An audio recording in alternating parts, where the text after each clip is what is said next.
Pedas manis. Pedas manis. Terbaik. Terbaik. Tarik dia. Kambing masala. Meh. Telur sotong. Sotong bakar. Cubit. Ada bunyi tau. Yang paling highlight mamu ni ayam bawang su. Ayam bawang satu. Ayam senapang boleh senapang? Senapang boleh. Senapang. Okey, beres.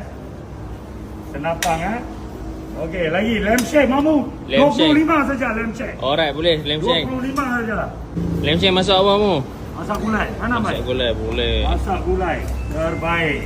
Sotong aku? Sotong bakar ke sotong gulai? Sotong yang ada bunyi tu. Sotong yang ada bunyi. Cuit. Cuit. Sotong gulai, sotong mengandung ni Okey, telur sotong mu, telur sikit sotong. lagi, telur sotong. Padu bahan. Okey, telur sotong lagi. Bendi, Kambing pun kambing. boleh, Oh, boleh. sikit kambing. Kambing masala Ya. Okey, dengan kacang bendi wajib kena ada. Dah sampai nasi kandar bendi. Kacang bendi kena ada. Telur masin mu. Baru makan baru. Baru makan, boleh. Baru makan. Terbaik telur masin dengan paru madu.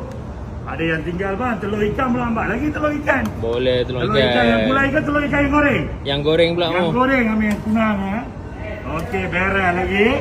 Okey, cukup mu, cukup mu. Okey, cukup. Sambal hijau wajib. Banyak boleh. Mantap. Tu dia. Sur terbaik. Okey, dapur sambal hijau. Okey, siap mu Siap. Berapa ringgit mu? Agak-agak berapa ni? 100. Tak sampai bang, 90 lah. 90. Okey. Jahat mamu. Tu dia. Okay. Sur. Kepala ikan kira macam mana mu? Kepala ikan RM10 bang. 10 ringgit. 10 bang. Ikan apa ni? Ikan nyonyok. Ikan nyonyok. Terbaiknya. Panaskan dulu mu. Ya, panaskan dulu bang. Ada lagi bang kepala ikan. Dah panas dah bang. Kepala ikan bang. Padu bahan. Ya. Tu dia. RM10 RM10 bang.